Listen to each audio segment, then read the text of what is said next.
Si l'information n'est pas dans la dépêche, elle n'existe pas, ce sont les avantages d'un monopole.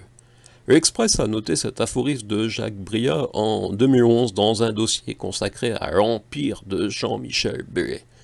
Et Jacques Bria semble crédible sur le sujet car il a perdu sa circonscription de député en 2007, battue par la jeune Sylvia Pinel, alors ostensiblement soutenue par Jean-Michel Bellay et la Dépêche du Midi, même si le Conseil constitutionnel n'avait vu aucune faute contre la démocratie représentative. Mais ne parlons pas de politique, juste d'information. Si l'information n'est pas dans la dépêche, elle n'existe pas, ce sont les avantages d'un monopole. Je vis depuis 1996 dans un département où la Dépêche du Midi est l'unique quotidien, et aucun de ma centaine de bouquins n'y a été présenté.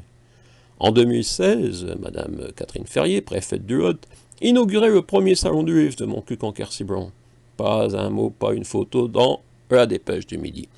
En 2017, M. Serge Rigal, président du département, inaugurait le deuxième salon du livre de Montcuq-en-Quercy-Blanc. Pas un mot, pas une photo dans la Dépêche du Midi. À chaque fois, on notait également la présence de 40 écrivains. Pas un compte-rendu, pas une photo dans la Dépêche du Midi.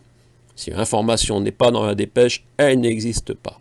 Ce sont les avantages d'un monopole. Pourtant, ce salon du livre est devenu une référence. Étonnant, non? Au point que peut-être ma petite voix sera entendue si je demande à monsieur le ministre « Est-ce presque de la censure, votre attitude à mon égard ?» Car naturellement, il n'existe pas de censure dans notre pays. Juste des choix éditoriaux. J'ai naturellement déjà abordé ce sujet et leur correspondante locale est toujours en poste. Faut-il en conclure qu'il ne s'agit pas de son choix, mais d'un choix venu de plus haut? Monsieur Serge Rigal dirige le département avec des élus issus du même parti que monsieur Jean-Michel Bellay. Le silence 2017 ne semble pas pouvoir être imputé à sa présence. Qu'en pensent nos députés, sénateurs, nos conseillers départementaux, régionaux, nos maires, mes concitoyens? Je pose une question, comment qualifier ce silence? Presque de la censure? Vous conviendrez, monsieur le ministre? Vous m'avez même bloqué sur Twitter. C'est presque trop d'honneur pour un modeste auteur. Donc, je ne peux pas vous suivre ni vous interpeller. Donc, cette vidéo peut-être sera reprise par quelques personnes aptes et capables de vous poser la question.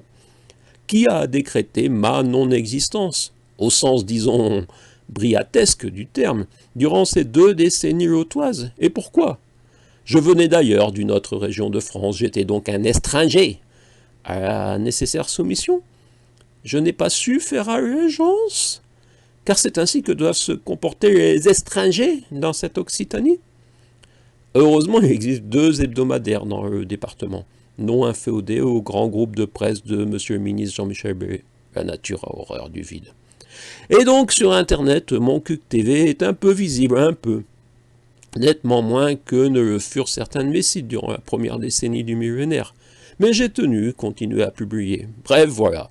J'expose une situation et questionne. Leur correspondante peut-elle continuer ainsi?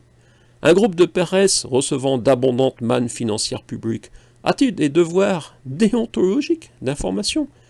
Cette vidéo peut-elle être vue plus de 500 fois dans le monde déjà cadenassé du web?